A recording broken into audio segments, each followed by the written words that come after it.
Dice la Biblia, en el principio creó Dios los cielos y la tierra.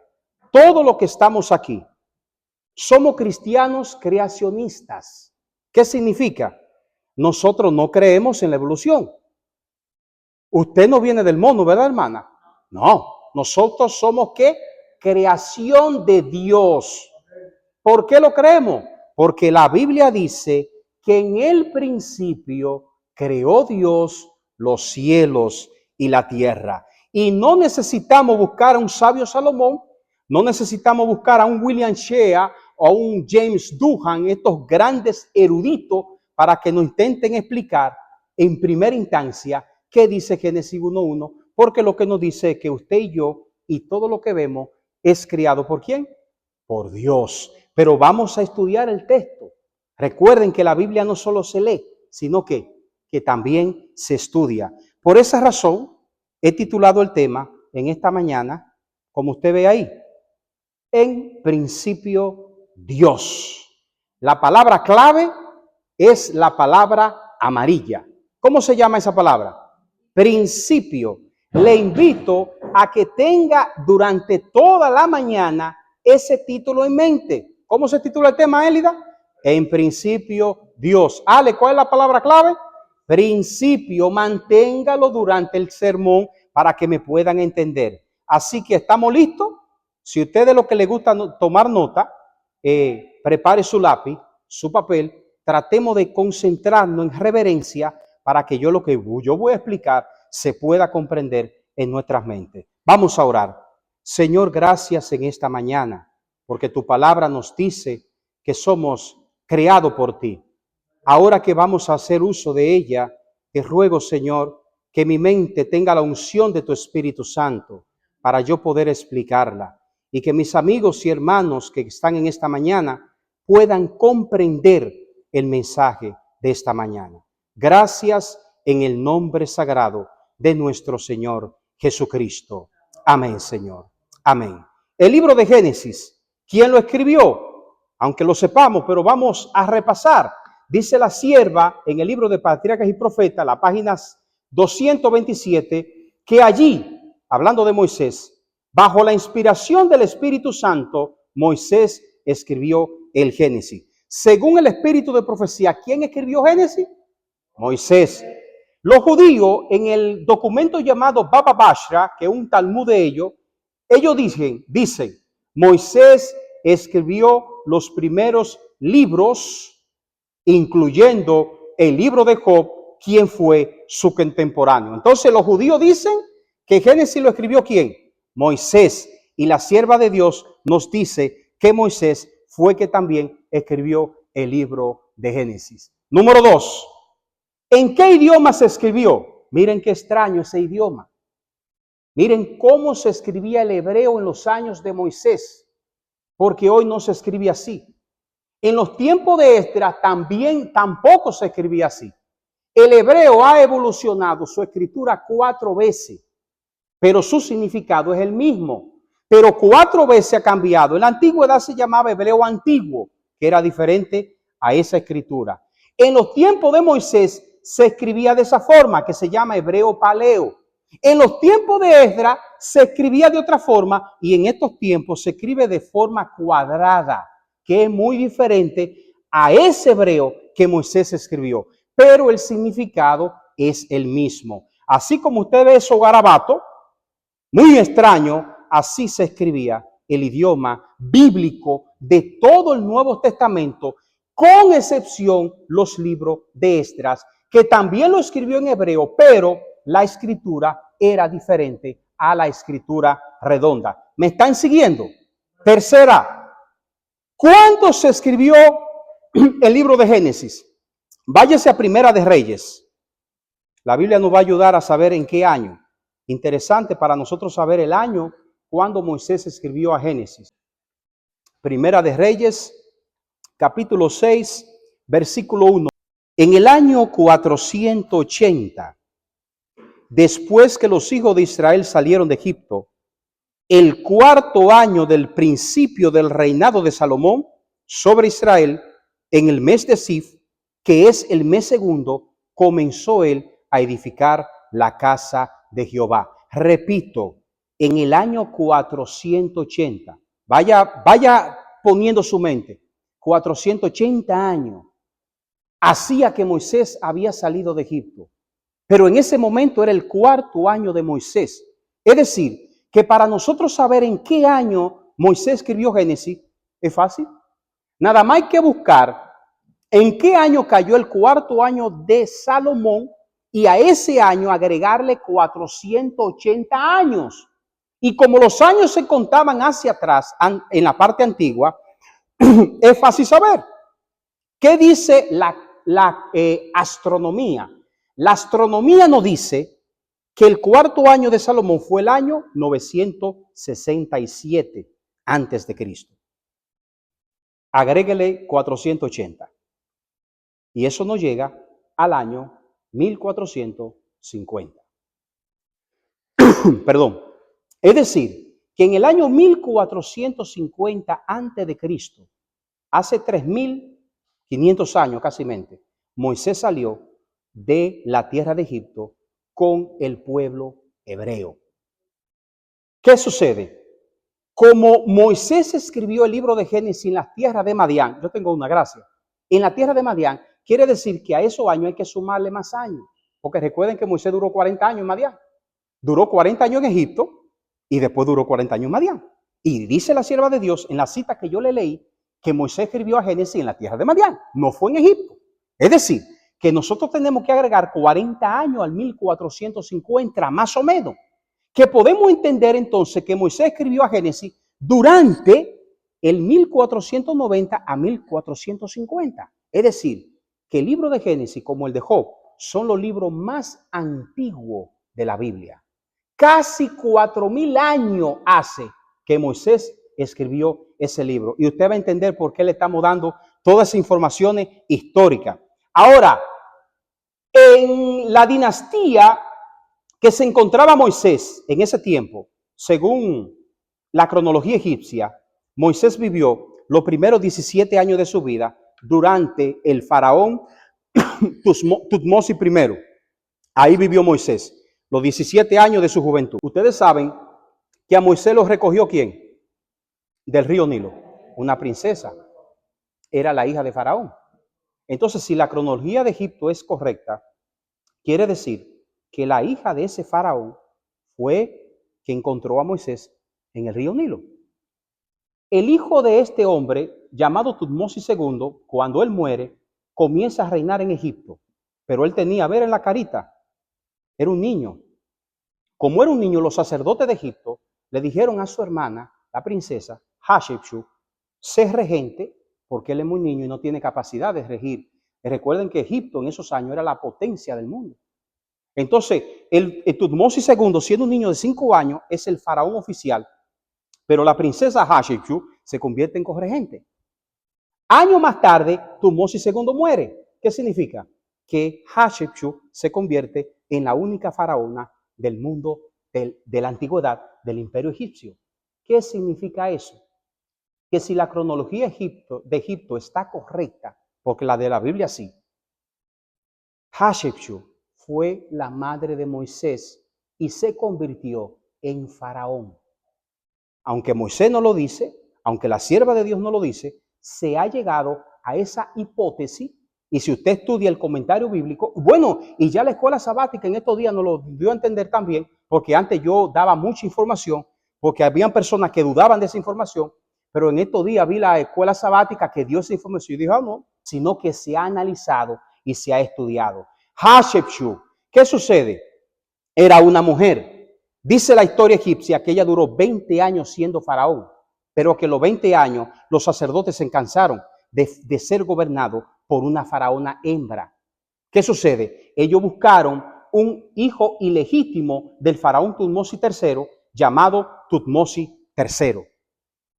El más famoso de los faraones de esa dinastía fue ese hombre, Tutmosis III.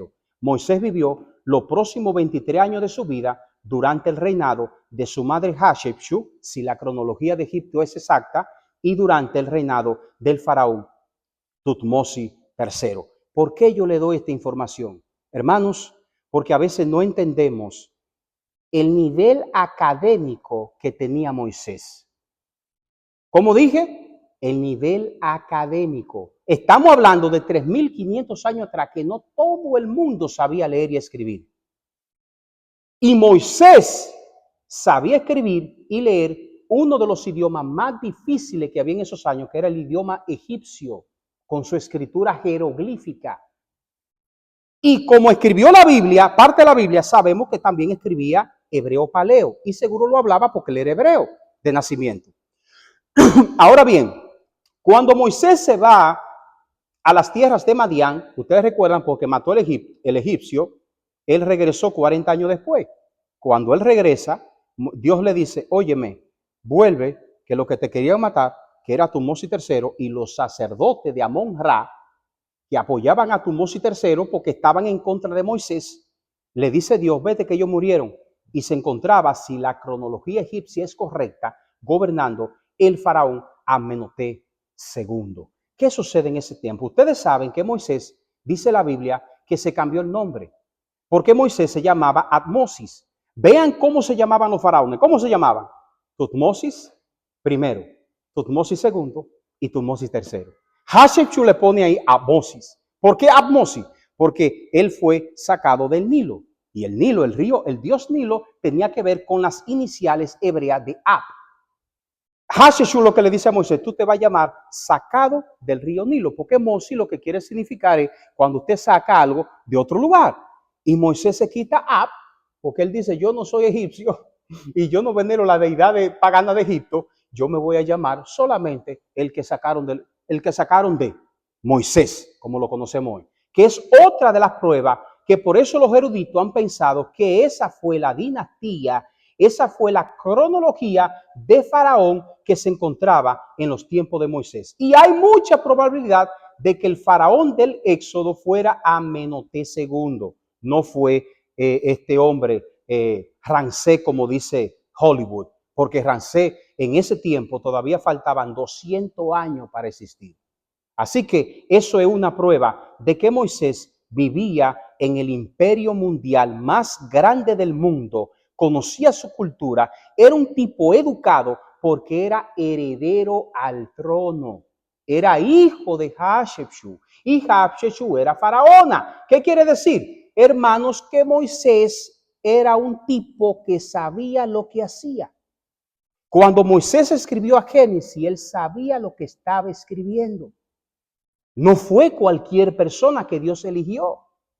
El único problema que él tenía es que él era violento. Pero esos 40 años le sirvieron a Moisés para llegar a ser el hombre que más manso. Pero Moisés era un hombre culto, un hombre inteligente que sabía calcular, o sea, no era un hombre, como decimos en República Dominicana, un hombre bruto. Ahora, ¿dónde escribió Moisés el libro de Génesis? Eso yo se lo he explicado mayormente, pero la sierva dice que fue en la tierra de Madián. Ahí tiene la cita, Patriarcas y Profetas, página 225. Y Pablo dice en Gálatas que el monte Sinaí está en Arabia, porque la sierva de Dios dice que Moisés, las tierras de Madián estaban en Arabia, en las tierras de Arabia. Pero la madre de Constantino, en el siglo IV, dijo, bueno, yo te voy a decir una cosa, yo quiero graduarme de arqueóloga. La ruta del Éxodo fue esa, dijo la mamá de Constantino el Grande. Ellos salieron de Egipto, de Gosén. Este fue el mar que Dios abrió, dijo ella, ¿verdad? Corrieron por esta parte, eso yo se lo he explicado, pero para hacer un resumen. Y ella dice, en ese puntito ahí está el verdadero monte Sinaí, que ustedes conocen que hay un monasterio donde todo el mundo va y creen que ahí. Pero años más tarde se descubrió en la arqueología que hay otra opinión, porque la Biblia dice que cuando Moisés salió de Egipto, ellos tomaron rectamente todo el desierto en la área de Egipto hasta llegar al final. Al final doblaron y por este lado pasaron a Arabia, porque Arabia nunca ha sido este lado. En los tiempos de Egipto, ese mapa que usted ve ahí, todo eso era Egipto, igual que esto, y este es el río Nilo. Todo eso era el imperio egipcio.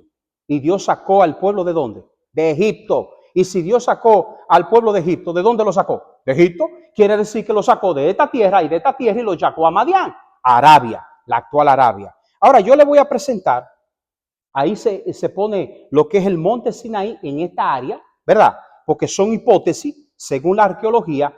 Yo le voy a presentar este video para que ustedes vean más o menos cómo yo pude lograr para presentarle a ustedes cuál es el monte Sinaí que se piensa en el lado de Arabia. Recuerden, en el lado de Arabia. Casi nadie ha ido ahí porque los árabes lo tienen clausurado al mundo turista. Allí está el monte Sinaí, donde se piensa que Dios habló con Moisés y le entregó los 10 mandamientos que todavía están escondidos en el arca del pacto, en un lugar de Jerusalén que nadie sabe dónde se encuentra. Véanla ahí, esa montaña es el verdadero, supuestamente, monte de Sinaí. Y en esta partecita por ahí hay una cueva que se piensa que fue la cueva donde Elías se escondió y donde Dios le dijo a Moisés, métete ahí para yo enseñarte la espalda de mi gloria.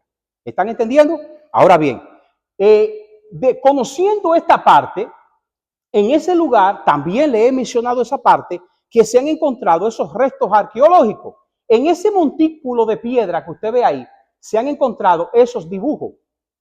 ¿Y qué hizo el pueblo de los hebreos cuando Moisés estaba en el monte Sinaí? Hicieron un ¿qué? Un becerro de oro. Se piensa que ese montículo fue donde ellos construyeron el becerro de oro. Ahí hay palabras del hebreo paleo y ahí también cerca de ahí está esa peña partida en mitad y científicamente se ha comprobado que de ahí, de en medio de esa piedra salía agua, salía un manantial, que por eso se entiende que pudo ser la piedra de Oreb, donde Dios rasgó en dos con la vara de Aarón, de Moisés, y abrió la piedra para que saliera agua y le diera agua al pueblo de los hebreos. Ahora váyase a Génesis otra vez.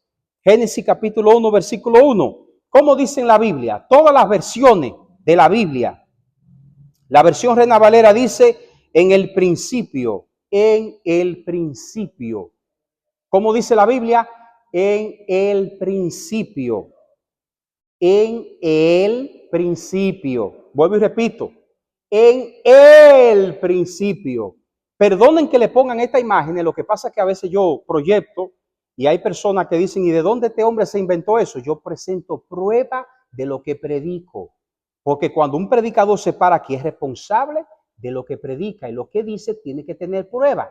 Ahí yo le voy a presentar el texto masorético. Es una imagen original del texto masorético. El texto masorético es la base de donde se tradujo el Antiguo Testamento a todos los idiomas. Y allí, en el idioma que Moisés lo escribió, lo voy a poner de otra forma para que lo entiendan mejor. Digo, aunque no lo entiendan, pero para yo verlo mejor. Ahí, cuando se lee Génesis capítulo 1, versículo 1, ahí hay una palabra que en las versiones no está.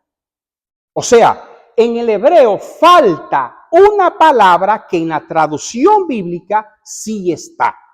Es decir, en la traducción hay una palabra que se agregó a Génesis capítulo 1, versículo 1. ¿Me están entendiendo? Ahora, ¿cuál es esa palabra? Cuando leemos a Génesis en hebreo, dice ve, es una preposición y dice en español en. Muy bien, yo digo correcto, la traducción está bien, porque ve es en español. Después de ve, lo que hay un sustantivo que dice reshit. Y yo digo, la primera vez que yo me di cuenta de eso, yo dije, acá. Pero después de la preposición, en el hebreo lo que dice principio. Y toda la mayoría de versiones hay un artículo que dice el principio. Pero en hebreo no hay artículo. O sea, hebreo lo que dice en principio. ¿Cómo se titula el tema? En principio Dios. El hebreo dice en principio. Pero la traducción dice en el principio. Como si Moisés estuviera especificando en qué principio. Pero el hebreo dice que Moisés no está diciendo qué principio fue. ¿Entienden? Es como yo le diga al hermano Alex, aquí hay 20 bancos. Búscame la Biblia en el banco.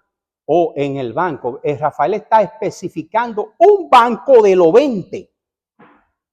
Moisés no está diciendo en qué principio fue que creó Dios los cielos y la tierra. tiene que ver con un principio que no se sabe. No, en la mente de nosotros no cabe eso. Porque eso es lo que Moisés está diciendo, que Dios existe desde la eternidad, desde un principio cuando el tiempo humano no existía. Ya Dios existía.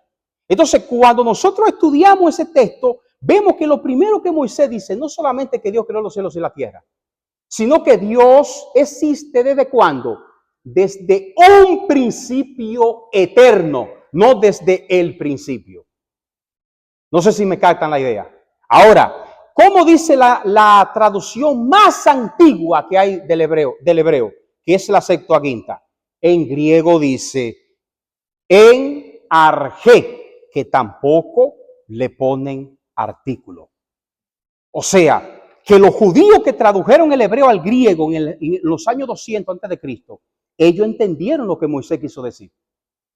Pero en español, al agregarle el artículo, le tumba el significado profundo del que Moisés está hablando en Génesis capítulo 1, versículo 1. ¿Están entendiendo?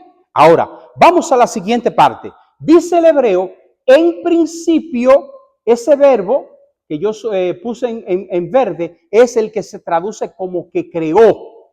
¿Entienden? Y después está una palabra que yo sé que al hermano Ale le gusta, que yo la mencione, Elohim. ¿Te acuerdas, Ale?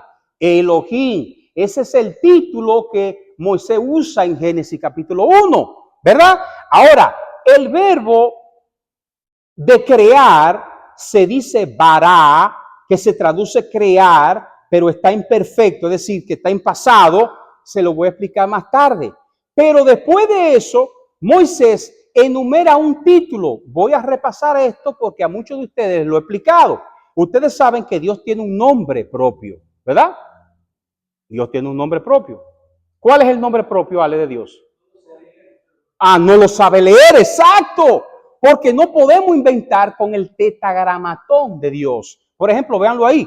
En el idioma fenicio, en el idioma arameo y en el idioma hebreo redondo. El hebreo que se escribía con los tiempos de Esdras. Eso es una Yo, Hei, Vav, Hei. 4 letras hebreas. No se sabe cómo se lee eso. No se sabe cómo se lee eso. ¿Y por qué le dicen Jehová? Los judíos dijeron, vamos a ponerle las vocales de Adonai y díganle Yahvé o Yahweh. Y de ahí Jerónimo, que traduce la Biblia al latín, dice, vamos a llamarle Jehová.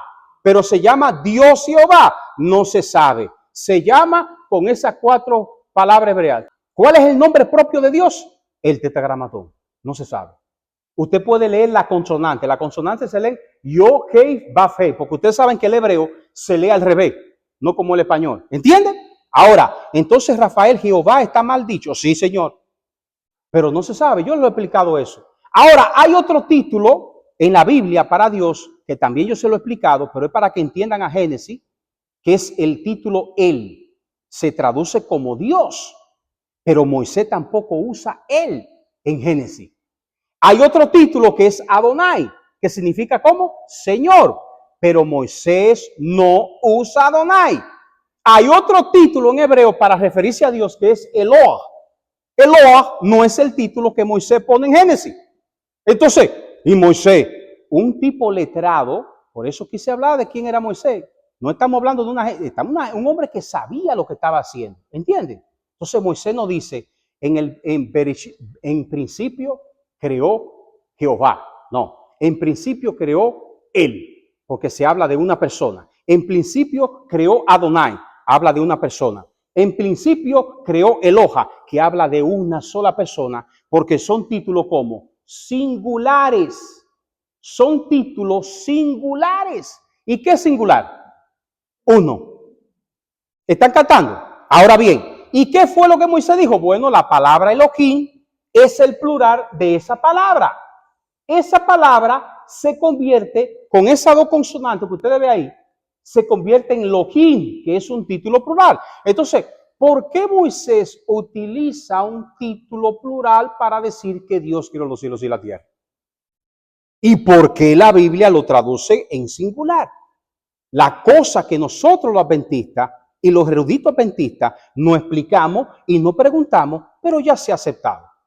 Porque no se debiera traducir en singular, porque es un título en plural. Lo que pasa es que nosotros no podemos decir dioses, porque solamente hay ¿cuántos Dios? Un solo. Eruditos adventistas aceptan que la sociedad bíblica traduzca Elohim como singular para evitar confusión en la mente y no vayan a pensar que lo que creemos en la tres personas de la divinidad somos paganos y decimos que son tres dioses, porque es un solo Dios. Entonces, Moisés lo que está diciendo es que en el principio eterno ya existían más de un ser divino. ¿Entienden? En el principio eterno ya existía no solamente el Padre. Y en el versículo 2, lea Génesis 1:2. Y la tierra estaba desordenada y vacía. Y como dijo nuestra amiga, y las tinieblas estaban sobre la faz del abismo. Es decir, había una nube densa encima del mar. Y dice, y el Espíritu de Dios se movía sobre la faz de las aguas. Pero el hebreo quiere decir que el Espíritu de Dios, él revoloteaba en el agua, que es más que moverse. Y el Espíritu de Dios, en hebreo se dice Ruach Elohim, es decir, el Espíritu de la Deidad, dice Pablo en Efesios 4:30, que es el Espíritu Santo. Es decir, que el Espíritu Santo en la creación estaba preparado y listo para esperar lo que había de ser creado. Y dice Juan, dice el libro de los Hebreos, dice el libro de Colosenses, que Dios Padre creó todo a través de ¿quién? Ahí están las tres personas de la divinidad.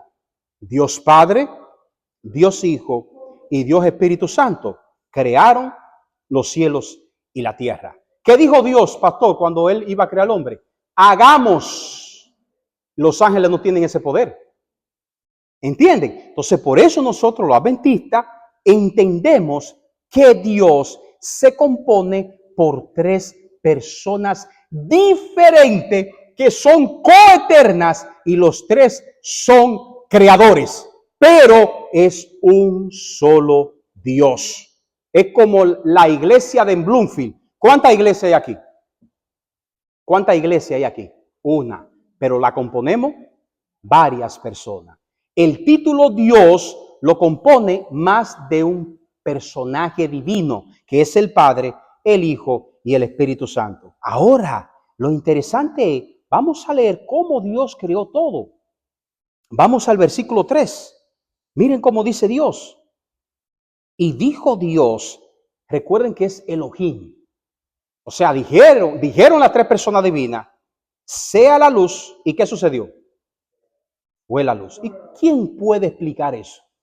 ¿Qué ser humano en esta tierra puede explicar cómo fue eso? Que Dios, Elohim, dijo sea la luz y la luz apareció. Porque se ha llegado a pensar científicamente que Dios lo primero que creó fue el átomo. Miren qué extraña partícula.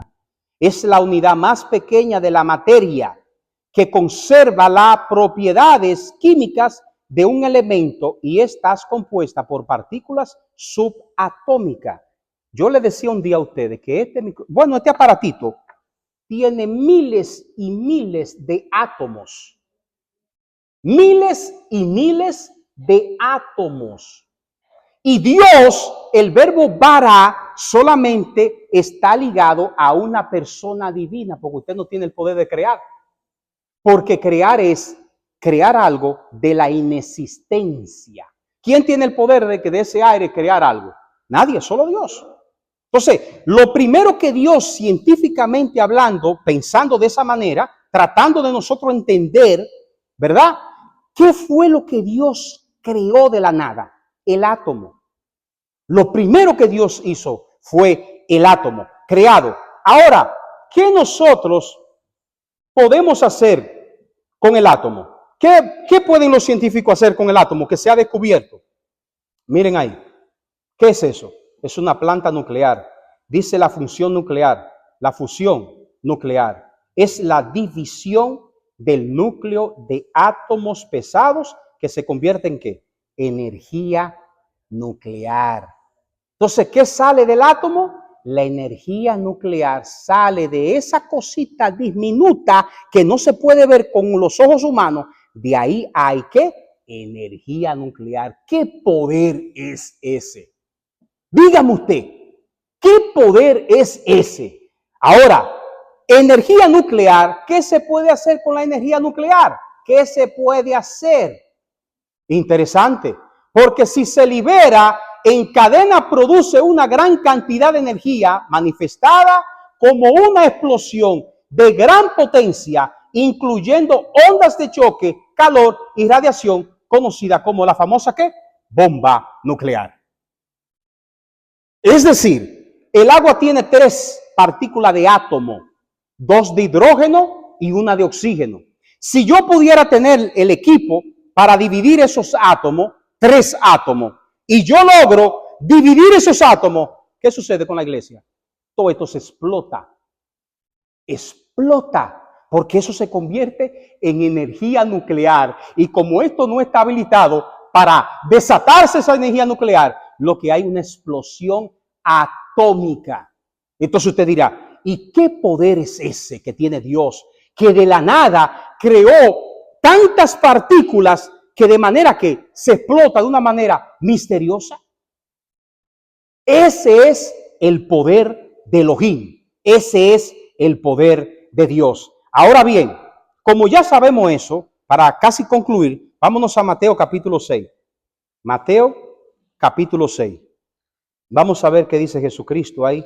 Mateo capítulo 6. Conociendo que Elohim creó los cielos y la tierra, lo primero que crea el átomo, ¿verdad? Es energía atómica que se libera y crea destrucción cuando el hombre la usa de mala forma, ¿verdad? Ahí dice la palabra de Dios. Por tanto, dice Cristo, les digo, no te afanes por vuestra vida, no qué habéis de comer o qué habéis de beber, ni por vuestro cuerpo qué habéis de vestir. ¿No es la vida más que el alimento y el cuerpo más que el vestido? ¿Cómo se titula el tema? En principio, Dios. Y Cristo te dice, ¿por qué te afanas por lo que va a comer, por lo que va a vestir y por lo que va a beber? ¿Por qué te afanas? Versículo 26. Mientras mirad las aves, miren qué bella esas aves. Miren las aves del cielo, no siembran, no ciegan, no recogen en graneros, y vuestro Padre Celestial, ¿qué hace Dios? Las alimenta. ¿No valen ustedes mucho más que las aves? Dice Cristo.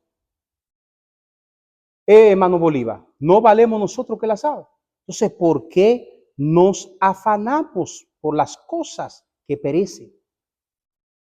Número 3, versículo 27. ¿Y quién de ustedes podrá, por mucho que se afane, añadir a su estatura un codo? ¿Sabe lo que es un codo? Esa medida, vea. ¿Puedo yo, por más que me afane? ¿Por qué te afanas, Rafael? ¿Por qué te afanas dedicándole tiempo a la cosa que no te agrega valor espiritualmente? ¿Y qué fue lo que Dios creó? El átomo. ¿Y qué es el átomo? De donde sale la materia. ¿Quién creó ese banco? El ebanista. Pero él no lo creó, él lo hizo. Porque el ebanista necesitó materia prima, pero Dios no necesitó materia prima para crear el átomo. ¿Usted está entendiendo? O sea, Ale, ¿verdad que el ebanista necesitó madera? Pero ¿quién creó la madera? Dios. ¿De dónde? Del átomo. Váyase, vamos a dejarlo, deje su dedo ahí, si usted tiene Biblia física, ahí en Mateo, ya estamos terminando, y váyase a Isaías capítulo 43, Isaías capítulo 43, y vamos a volver a Mateo, ya estamos terminando, Isaías capítulo 43, versículo 7, miren cómo dice Dios, todos los llamados de mi nombre para gloria mía, número 1, lo creé, número 2, lo formé, y número 3, lo hice. Y usted dice, ¿y cómo así? Dios creó, Dios formó y Dios hizo.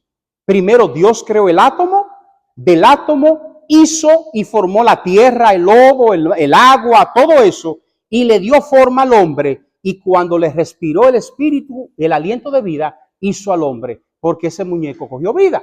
¿Entienden? Dios creó de la nada el átomo. Dios formó de la materia a Adán, y Dios hizo a Adán cuando sopló aliento de vida en su cuerpo. ¿Están entendiendo? Y el maestro dice entonces, si Elohim tiene el poder infinito de que tú no me puedes explicar cómo es eso del átomo que explota todo si se divide, ¿por qué te afanas por lo material? ¿Por qué nos afanamos por las cosas que no nos agregan valor en la vida espiritual? Llegamos tarde a la iglesia por los afanes de la vida. Oramos poco por los afanes de la vida. Estudiamos poco la palabra por los afanes de la vida. ¿Qué será la renta, el bill, el mortgage o que el trabajo, que me van a botar del trabajo? Y descuidamos a Elohim, que en el principio creó todas las cosas. ¿Por qué te afana? Dice Dios. Está descuidando tu fe por los afanes que se van a quemar pronto. Todo esto se va a quemar, hermano, aunque usted no lo crea. Entonces, ¿por qué tú te afanas? Por lo que se va a quemar, ¿por qué te afanas? ¿Acaso no es Elohim todopoderoso? Todopoderoso. Y mire cómo dice Cristo. Vamos a Mateo, capítulo 6, el versículo ahora 28. A la dama, si le gustan las flores, miren qué bellas son esas flores. ¿Verdad que están bellas, dama, las flores? Mire cómo dijo Cristo en el versículo 28. ¿Por qué te afanas por el vestido? ¿Por qué te afanas? Considera los lirios del campo, cómo crecen, no trabajan ni hilan. Y miren qué belleza son esas flores. Esos son uno de ellos, porque los lirios tienen muchos colores. Ahora yo le pregunto a usted, hermano Bolívar, ¿qué hacen esos lirios para crecer? Ellos se esfuerzan. Ellos se afanan por crecer. No. ¿Quién le da ese tamaño? Elohim. Entonces, ¿por qué tú te afanas? ¿Por qué te afanas?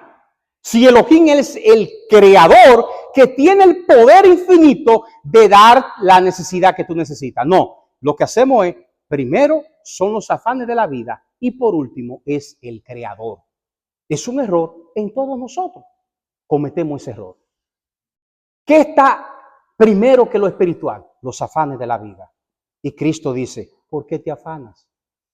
Ahora miren cómo dice el versículo 29.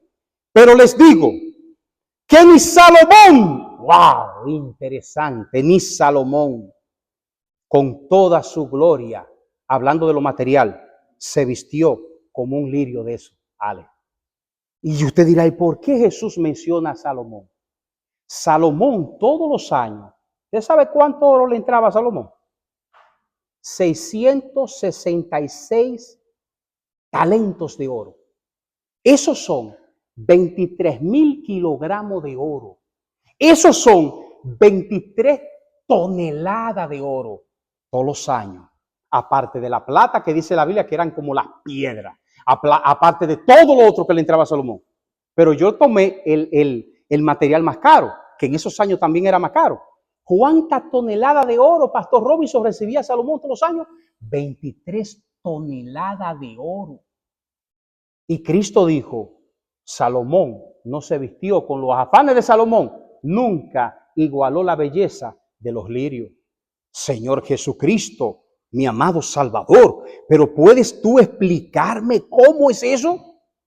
Si este hombre nada más en oro recibía 23 toneladas de oro y él nunca igualó la belleza del lirio, y el lirio no se preocupa porque Dios le da el tamaño, pero si Salomón se preocupaba, Salomón tenía que embromar mucho para conseguir ese dinero.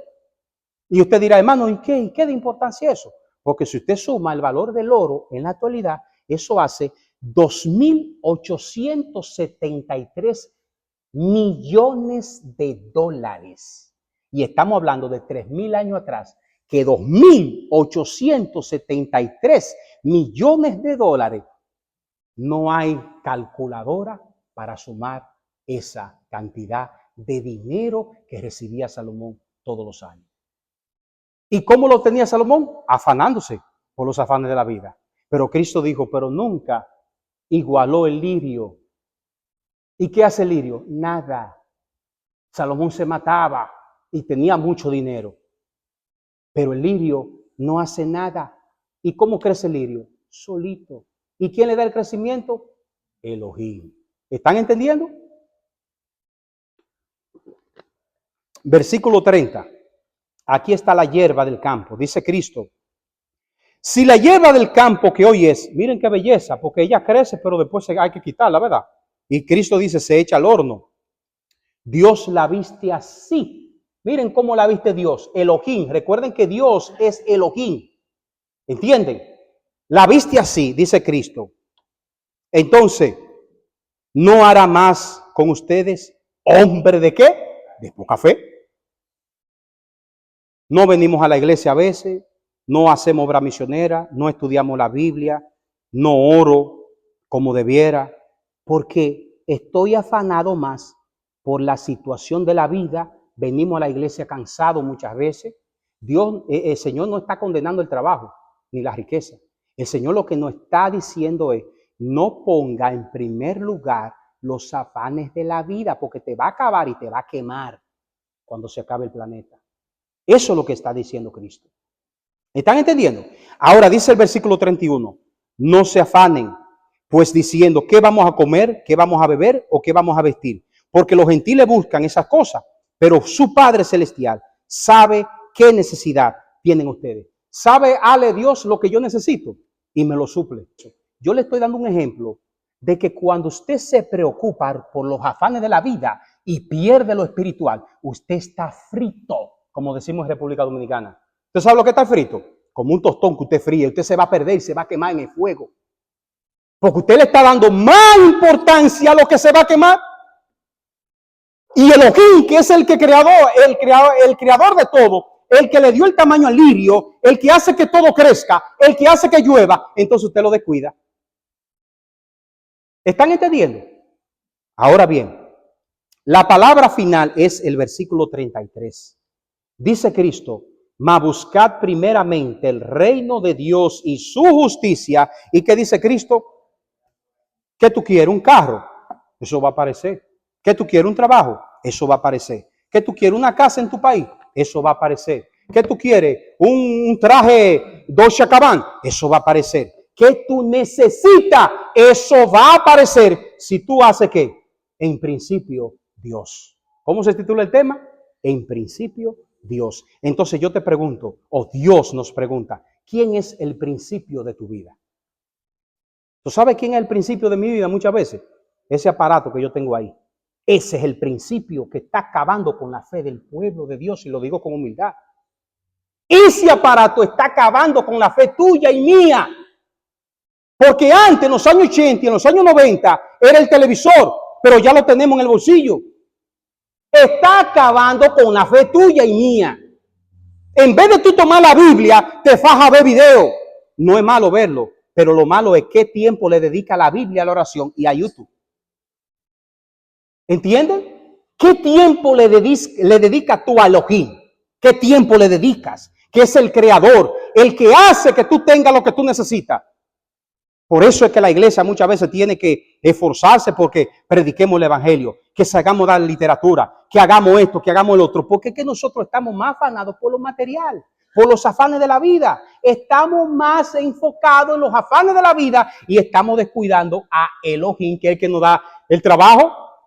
A que usted en su trabajo entra temprano. Sí, Señor. ¿Por qué usted entra temprano? Porque lo votan.